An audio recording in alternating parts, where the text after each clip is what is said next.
It's your Geordie Journals back here. You might think, what you doing there? Unusual spot. But you might also recognise why we chose the spot. Because it's kind of a theme of the video. Good to see you back, Dom. Yes, hello. I didn't know you were still alive. It's good to be back. No, You've been having fun? yes, very, very much. But yeah, it sounds like a lot's been happening, so I'm interested to know what I've missed. No, is he? No? No, Not a nothing. thing. Okay. Barely done any videos. Nothing to talk about. Well, no, actually, I have seen the tremendous work you guys have been doing, so fair play, and thank you everyone for watching. I'm sure I kept a lot of people sane amongst the madness. Did you not get the phone call this morning? Did you get a phone call this morning? Eddie was ringing Dom up to play up front on Saturday. Hey, it's been a mess. Continues to be a mess. We've jumped on here because Dom's back. He wants to have his say on Alexander Isak, and of course there has been some remotely new news. I don't say it's new news. It's a development. It's a move from the player's side. Talk us through it. I think it's a deliberate move from the player's side. So yeah, a report from the Athletic this morning, David Ormstein, Alexander Isak has no intention of playing for Newcastle side ever again, even if he remains here after the summer transfer window. So that's that. Yeah, as I say, I think that's a briefing from his side. So if we want to get straight into that one, Dom? Yeah, well, I think it's a bit of a retaliation because the way the narrative was moving in the past few days really was that it's looking increasingly likely Alexander Isak would stay at Newcastle, and then bang, first thing this morning, oh no, he's got no intention of, even if he does stay at the club, continuing to play. So yeah, it's just sounds like a very messy situation indeed, and I don't think, to be honest, it will have a happy ending. Right, a happy ending in what way? In terms of Alexander Isak's future at Newcastle United, as it was back end of last season, it's never going to be the same. No, he'll never, no matter what happens from here, he'll never be viewed the same in my eyes. What about yours? yeah, again, I've went through the motions as the viewers will probably know me and you, Liam, over the last few weeks. I've gone through the motions with every single emotion and feel about the situation. But I feel a lot of anger and sadness at the way this has gone, and those reports this morning sort of further underlined it for me.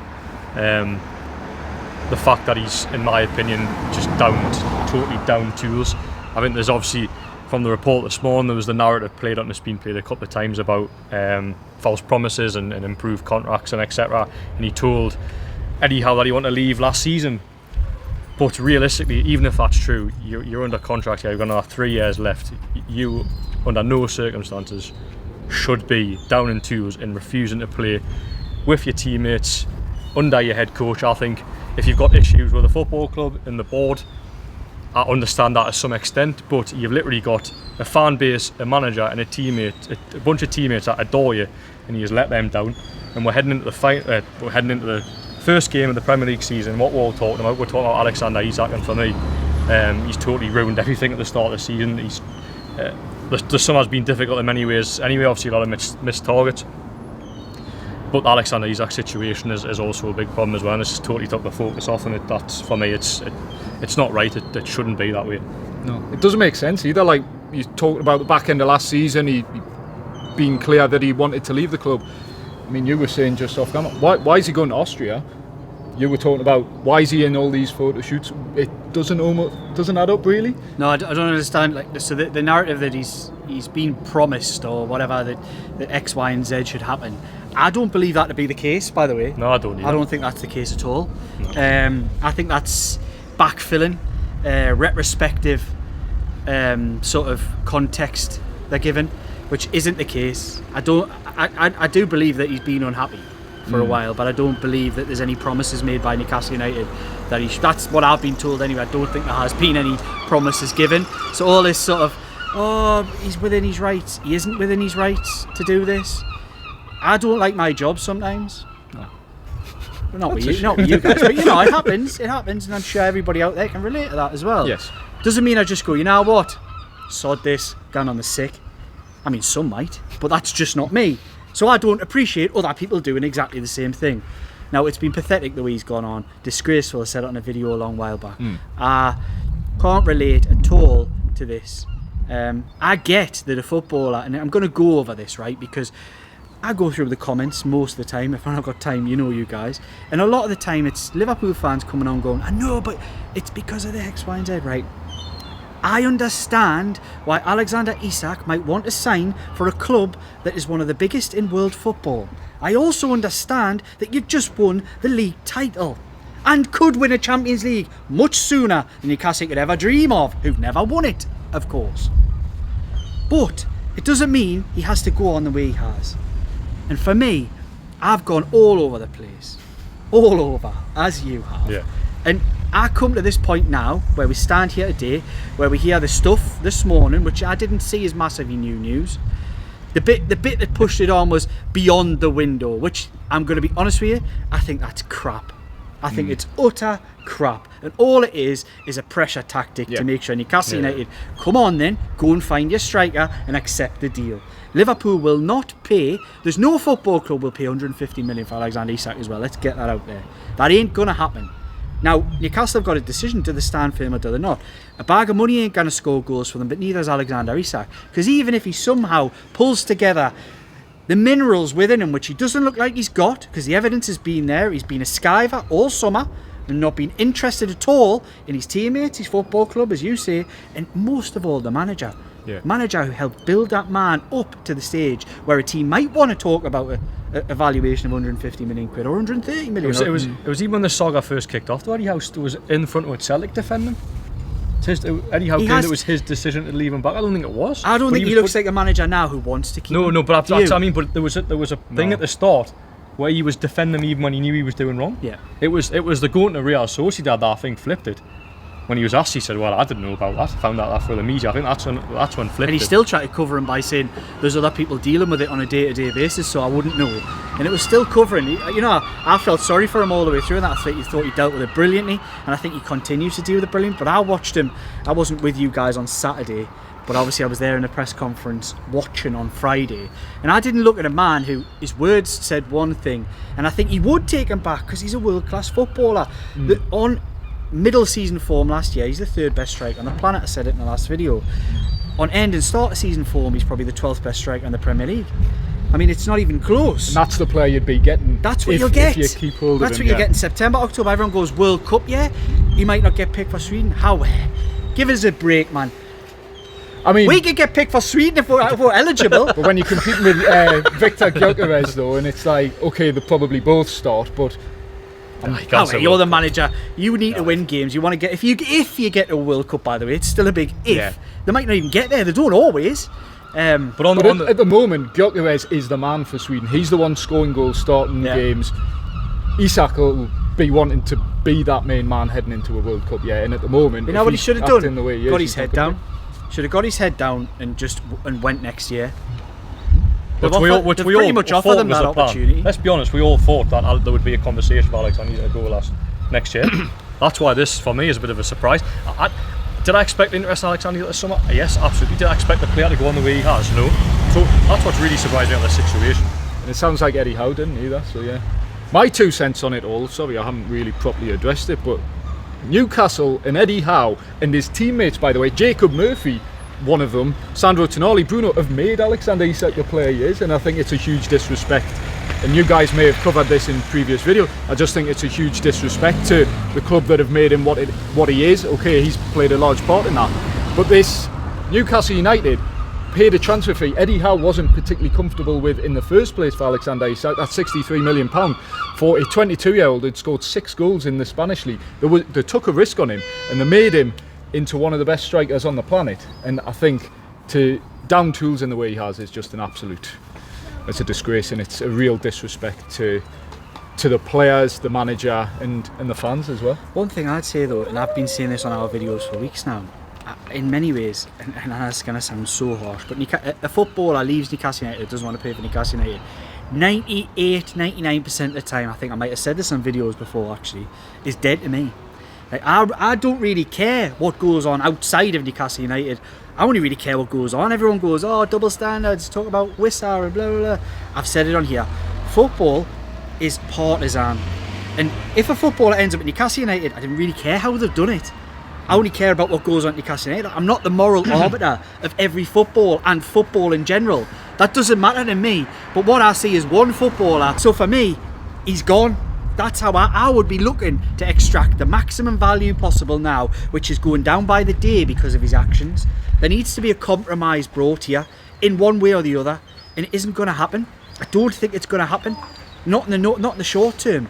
I think Newcastle United are being roughhoused into selling the footballer. They do hold the cards though, as we've talked about in the past. He's contracted to them. Yeah. But he's no use. I only care about this football team. I care about the football team on Saturday going and winning a football match. And that bloke is neither use nor ornament to that football team. He's actually a hindrance. Yeah. He's a detriment to the football team, the manager and his teammates. So I don't want to see him anywhere near. I want to go and see them get players. It might be the case, and this is one thing that nobody's floating. Get the money, right? You can't replace Alexander Isak. I've said his skill set is unique. And Newcastle United cannot go and sign Erling Haaland, and they can't go and sign Kylian Mbappe. So they're not going to improve on the two. The only two that can probably improve in that position is those two. So what do? The market's rubbish. We've seen the market's rubbish. There's nothing there for them. But can you go and get somebody and a couple of bodies just to fill the gap, take the maximum value and reassess in January or next summer? Because whatever fix they come to this summer is not going to be ideal. So is it not best to have the most ideal one, is take control of the situation instead of having a sulking whatever hanging about training by himself? He shouldn't even, I mean, it's probably contractual, but it's an embarrassment that he's even there. I think he's been a disgrace to everybody. I think I'm of a mind now, and I've been all over the place. Stand here today, take control of the situation, maximise the value you can get from the footballer who has no interest in being here. I don't really care where he's going, actually. It doesn't really make any difference. Get the maximum value for this team and this club and spend as much as you can to get somebody in to help the manager. And everyone will understand. You bring in somebody, obligation or a loan or whatever, just to fill the gap. And we'll deal with it again next summer with a big pot of money to go and sort it out. It's not ideal. You're writing off one of the best potential seasons we're really looking forward to. Yeah. But you might not be writing it off. Sometimes adversity can create situations where positive things come from. Eddie Howe said it on Friday night. He said the adversity, everybody wrote this team off last season because we never signed anybody. They went and gave us the best moments of our lives. Yeah. So who's to say this adversity can't create something really positive? I don't see the reason in going and spending 80, 90 million on a bloke you're not sure on, because that's bad business.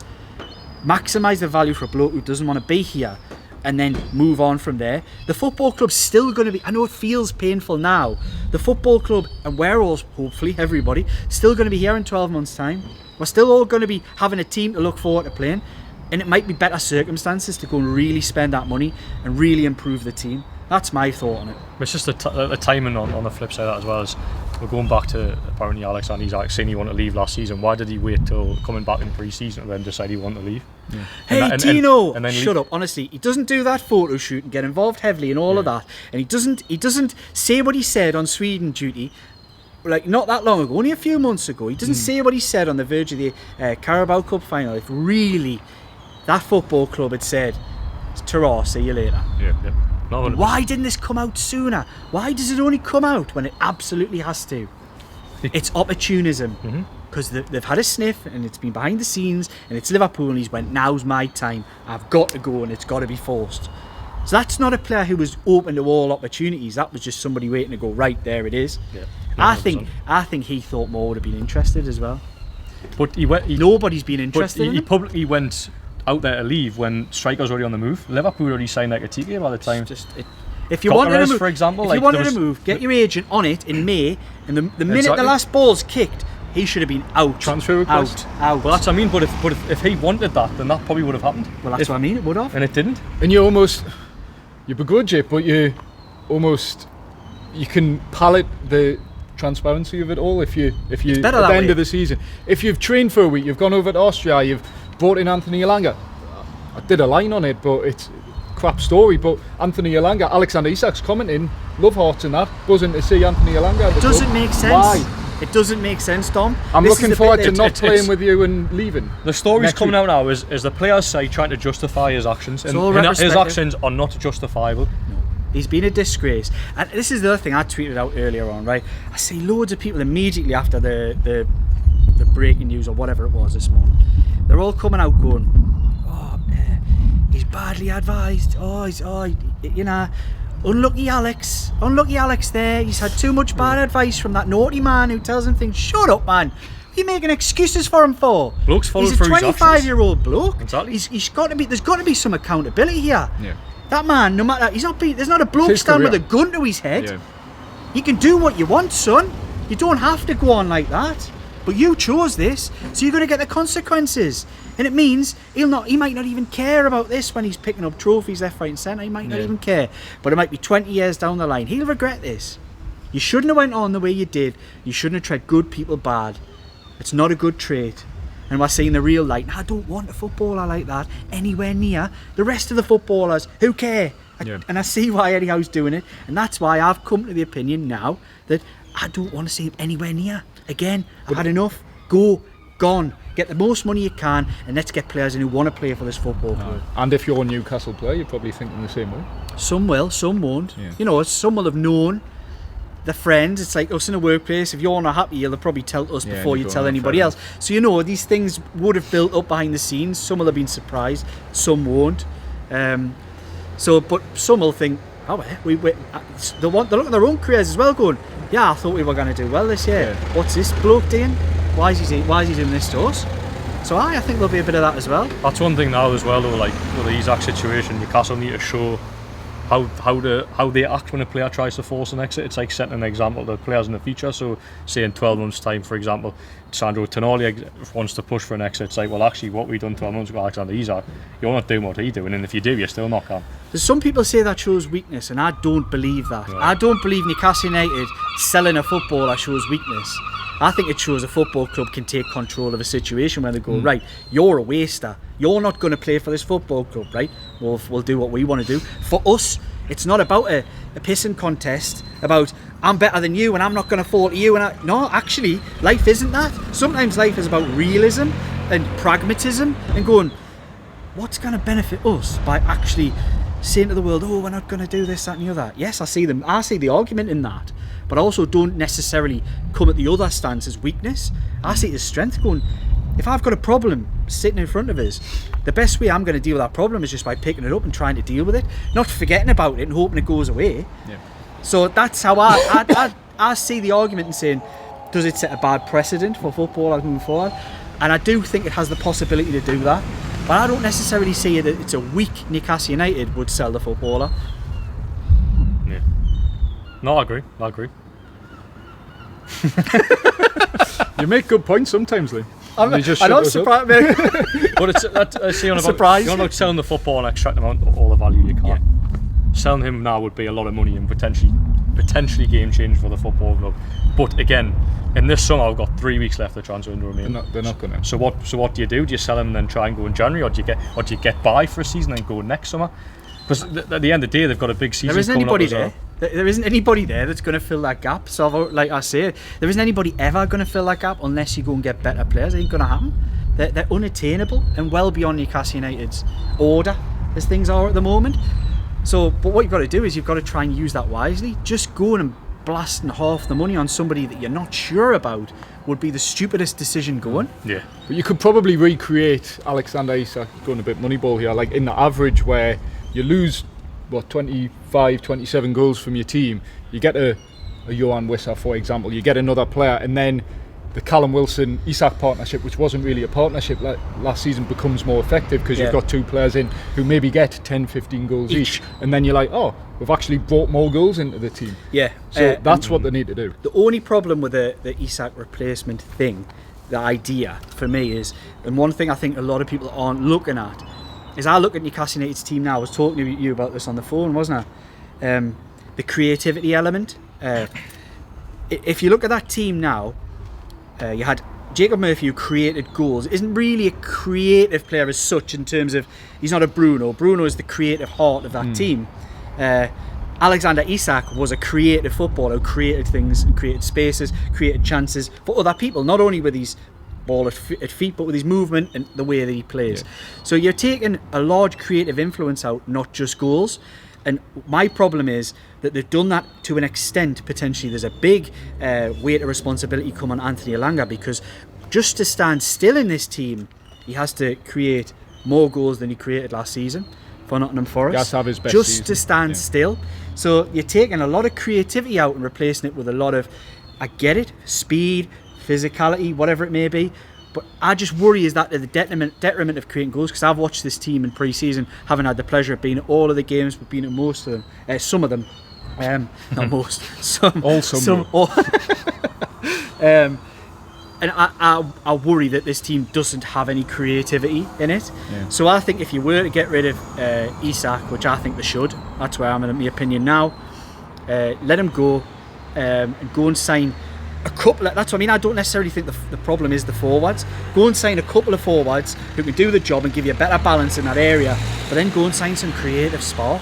Somebody who's going to turn a game for you. Somebody when Anthony Gordon's running into brick walls and Anthony Elanga's running into brick walls, which happens, and it happened loads last season, particularly at home, that somebody's going to unlock a door.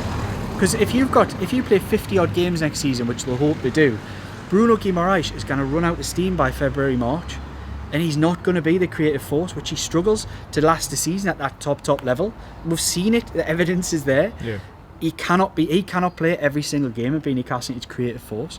Tonali dips in with bits and bobs, but there isn't anything else. Gordon isn't necessarily a creative force, is what I'm saying. I love him as a footballer. I've said that plenty of times on here. And Elanga's got very similar traits to Gordon on the other side, but neither of them by nature are creative footballers. Do you know what I mean? Is that making sense? I guess so, yeah. In terms of they're not players who pull the strings, yes. They're more players who explosive, electric. Yes, that's you can create chances by beating them out of an explosion. You take out Isak out of the team, then Elanga replaces Murphy. You've lost your most goals and assists from last season. I know, yeah. That's what I'm saying. It's a big problem. That's why, yeah. I think it's an issue. Hopefully, when they pull the two 11s together, which I didn't see a whole lot in the two games that we watched on Friday, Saturday. Yeah. Hopefully, when they pull the two together, then they'll be much better for it. But I think there's a lot of goals and a lot of assists dropping from that team.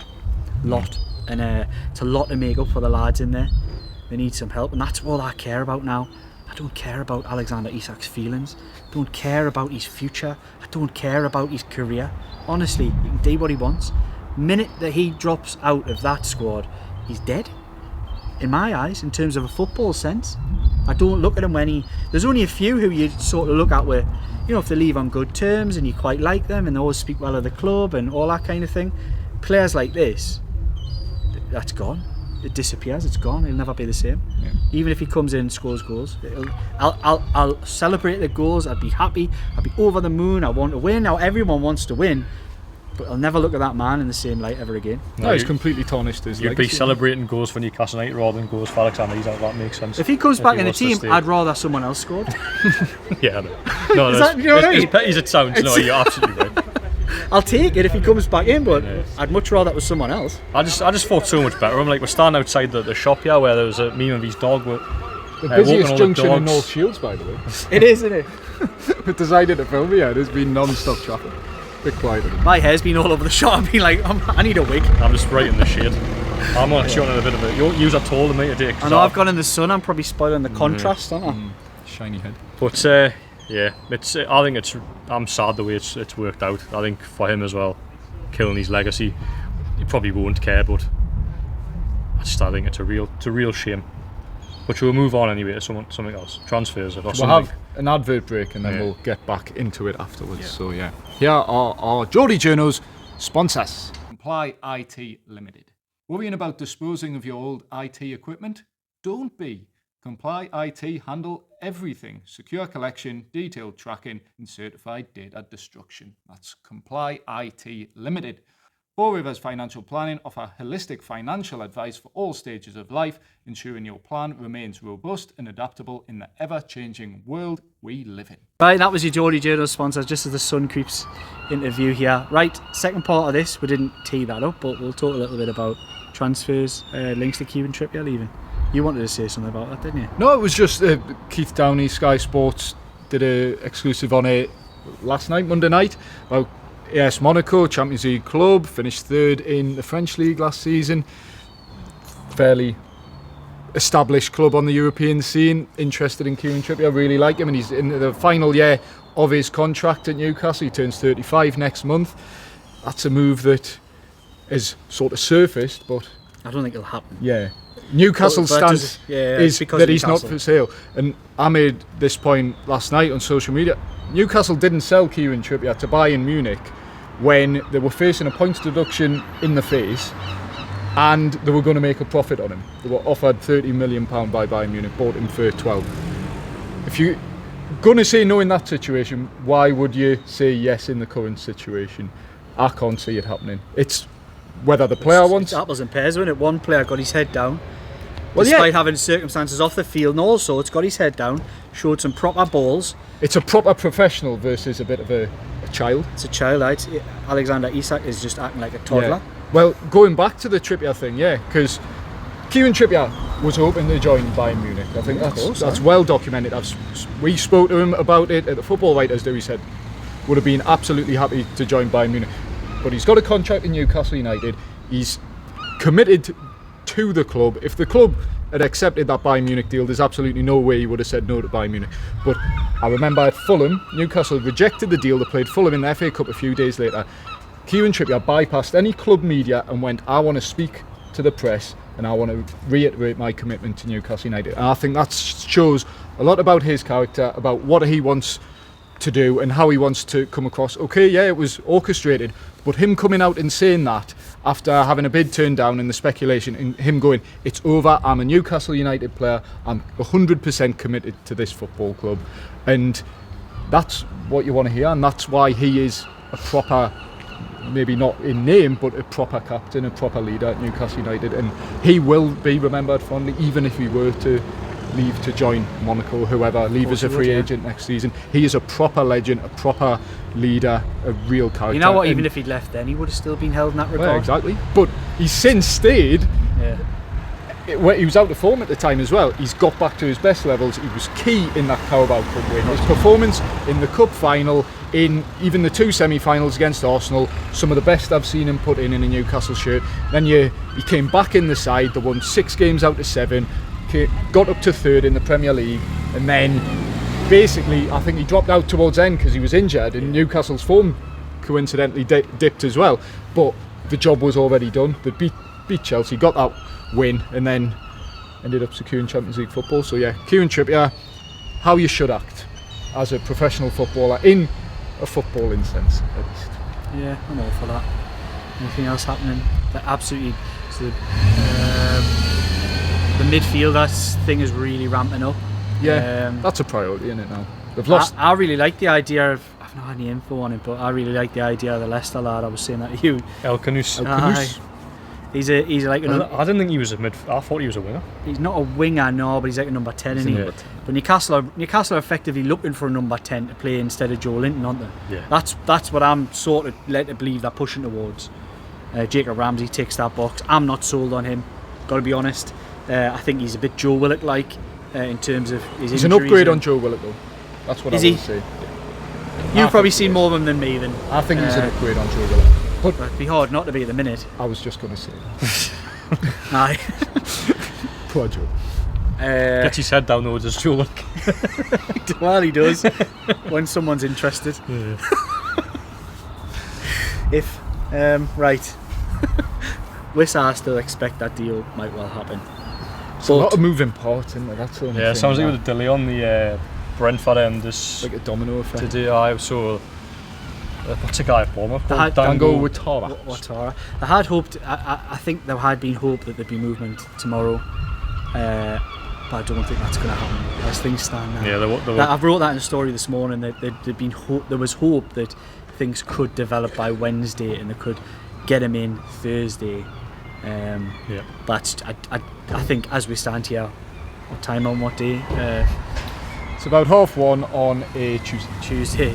Yeah, it doesn't seem like that's going to happen, but I think they had hoped Wednesday would be a crucial day in this one. Doesn't sound like it is, but you never know. Anthony Gordon up top. Come on. Will be, yeah. Has to be. Yep. I don't know if we're all going to be there.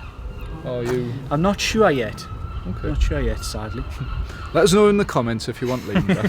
I do want to go actually. Okay. I'm kind of being held to ransom. Okay. Feel like Alexander Isak. I wish I was on a tenth of his money. False promises being made. Who knows? Well, yeah, one fresh face through the door potentially that we might see at Aston Villa, Malik Chow. Yeah, he'd be On on the his bench, medical. Yeah, he's not starting. But that's a deal that had to happen, really. Centre back through the door. Maybe not the first choice centre back. Maybe they waited a little bit long to sign him, but it's a centre back and they needed one. Yeah, a deal that makes absolutely no sense financially. Being honest with you, considering it was all agreed to go to a 22 different million, football club for about a quarter less of the price or a third less of the price. But look, they've getting if they were here's the thing, right? If he was top of your list and players you want to do, which have kind of there's been noises saying, "Oh, I've always wanted him." If you'd always wanted him, you would have got him cheaper. You would have signed him last So summer. that it hasn't been, has it? I don't know who the hell they've been chasing in that time. I think. No, they weren't. So they walked away from Mark Gay at the start of summer because Mark Gay's only ever been clear this summer in particular that he wants Liverpool. So that's like that's not it. They'll never open that door unless Liverpool becomes not an option. Then they could open that door again. I don't anticipate they would. Now having got the man that they always wanted, which doesn't make sense. Doesn't make sense, does it? I think the business is Has anyone said that? all over the shop. Has anyone said that? Well, nobody said on record, Jordan, no. But you know how this game works. Yeah. I just thought no one said to me that. You're not new to this, mate. No, but I say no one has said to me that was the man they always wanted. It's been quite far. They were really keen. I've said it on here. They were really keen to pair him with Botman last summer. Yeah. The funds weren't available. They couldn't muster it. Then he was very expensive, which they've ended up just paying anyway this summer. And we could have had a month earlier for much cheaper. Because it's getting squeaky bum time, that's why, as I say, into the final. Yeah, you have to 3 do weeks. it. Sometimes you just have to do it. Bit of panic, I think. And it's the right thing to do. Yeah, no, it is. If you've looked at him long enough, he's the one you do like, just go and get him. Yeah. And it's going to become that way with the centre forward very, very soon as well. Yeah. And what are we, 2.5 weeks before the end of the window? Not very long. So I mean, we're talking about accepting cash. He's not going to go out and sign X, Y, and Z. Well, no, that's what I mean. I think there's going to be, they're going to have to do some wheeling and dealing. Deadline day could be busy for once. That'll be Very nice good. to a degree. Aye, we would enjoy that, wouldn't we? I think fans would actually enjoy that as well. The best deadline day we had was probably the first on the winners, wasn't it? January, Burning, Target. Oh, that was lovely. TK was involved in that one as well. No, he was. He rejected. I didn't see. Jesse Lingard. Jesse Lingard. Dele Alli. Was Dele Alli? Dele Alli was in there as well. Just loosely. I just remember Lingard. It felt right. It felt was so gonna right, happen, didn't it? Lingard was desperate to come on. He spoke on a podcast about it, saying, "I really want to go to Newcastle." Man, Man, you he pulled the blocked it, plug. didn't Yeah, it felt so right. God, it would have been so wrong, wouldn't it? You never know. You don't know, it might have went different. No, from Eddie that. Howe might have. You never know. Yeah, you don't know. Anyway, Right, we'll call it. Yeah. We'll be doing. You guys will be Friday. Oh yeah, Eddie Howe, man. Big competition on Fridays. You'll have to be sharp getting your video out, mind. Oh really? Oh yeah, got work, man. you have. I've missed too much. I'm shaking off my. This is my pre-season. It is, yeah. You need to dust them cobwebs off, Don. I just called you Don. Not the first time. You've had it enough, like. You've had all sorts of names, you. No, you know. Oh well. Not always good ones. I'll take Dom. Right, we were your Geordie Journos. This was Jordan, Dom, Liam. Like, comment, share, subscribe for all your Geordie Journos content. You know where to find her. Do check her out on X, Twitter as well. I'm sure I can put the handles in the comments if you want to try and remember. Get us some. Do follow on there because we do talk a lot more. We're a bit more reactive on there than what we will be on here as such. So yeah, wherever you've been watching this, like, comment, share, subscribe. Good morning, good evening, good afternoon, wherever you are. Thanks for your support, and we were the Geordie Journos.